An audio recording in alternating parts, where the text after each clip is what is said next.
Alrighty, what we have here today is another Timberwolf. This time, it's a 4x4. I actually didn't have to do too much to this. Since Yamaha has a wet stator and seemed to always bust and break, it didn't have any sparks, so I immediately went to the fact that it was a stator, and I was correct. I replaced the stator. You can see these brand new cables. I got to clean them up a little bit and put some, what do you call it on there, electrical tape.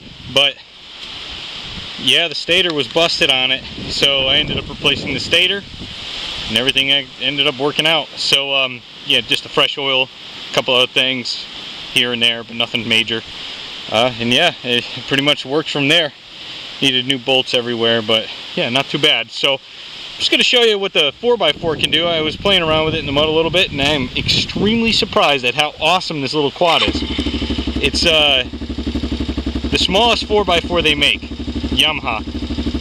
I believe Arctic Cat also made a 250 Timberwolf, or I mean a 250 4x4, but not a Timberwolf, clearly, as their own. But this one actually I like a lot better. This is almost, it almost feels like, it feels almost exactly as the 2x4 Timberwolf, but way more efficient in mud. You can hear it's kind of loud. It's because the pipe, I believe, it's been gutted. It also has heated hand grips, which is actually kind of nice. But what we're going to do today is just play around with it. I got the chainsaw on the front. I'm going to go down in the back and just have some fun with it for the most part. So yeah, we're going to cut some trees down, but for the most part right now, I'm going to show you what this thing can do. It's super light, it's super nimble, the wheelbase is really small, which actually makes it difficult to go down hills with, but it's still awesome. Now, being a 250 also, it does not have that much power, so it's a little lacking in that department. But then again, you don't nearly need the power, honestly. And its top speed, I believe, is around 40 miles an hour, whereas I'm used to 45, 50. In some cases, I've been 65 on ATVs, but realistically, you don't need that. Only when you're riding straight. And you can see, this is just a bunch of mountains here. So, we're just going to cut down some trees afterwards, but let's make it down there first. I do like the gutted sound, but it's not really supposed to be that way. So here's the brakes. All the brakes work, front and rears, which is real nice. I'm not used to that. I'm used to having to repair it. So yeah, I mean, let's go tool around a little bit with this before we start cutting the tree down.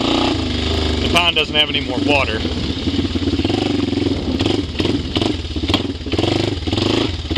And it had a plow on it too, so the ground clearance is also lacking on this thing. So here's a big hill. We're going to go up nice and slow. 2x4s normally can't make it up this going that slow. And I'm going to go somewhere where 2x4s can't go at all. Now, I haven't tested this quad at all, really. I just went through a little bit of mud. So this is where 2x4s can't go. So we're going to try this with a chainsaw on the front.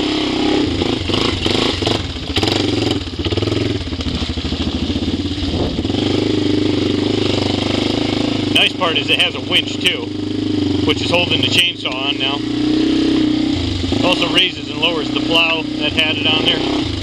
But right now I didn't take the plow plates off, which I should have for extra ground clearance. Let's see if I can climb these rocks. Oh man. Yeah, I'm hung up on it right now, but four-wheel drive. Four-wheel drive is a hell of a thing. It's great. It's great to have. And the video probably doesn't do it justice of how crazy steep this is and how crazy rocky it is. Oh, you can hear that. Yeah, I gotta take those plow plates off. I'm hung up on them right now again.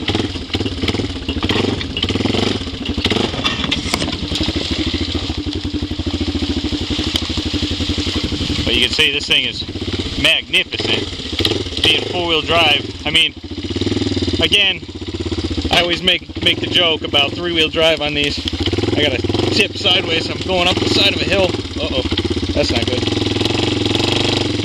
Short wheelbase makes it even harder to do this kind of stuff with. All right, let's see how the 4x4 does here.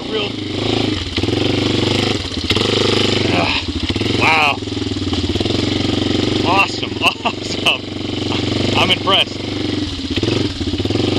Knock this down. Get out of here. Wow.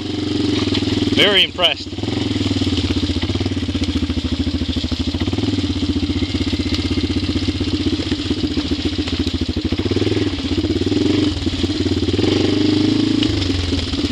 The two-wheel drive Timberwolf couldn't get up that and around that too easily. That was nothing.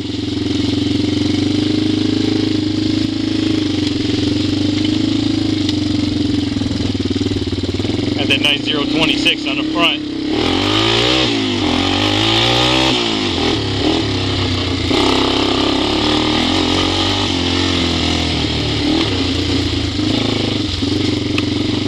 This fun little bike.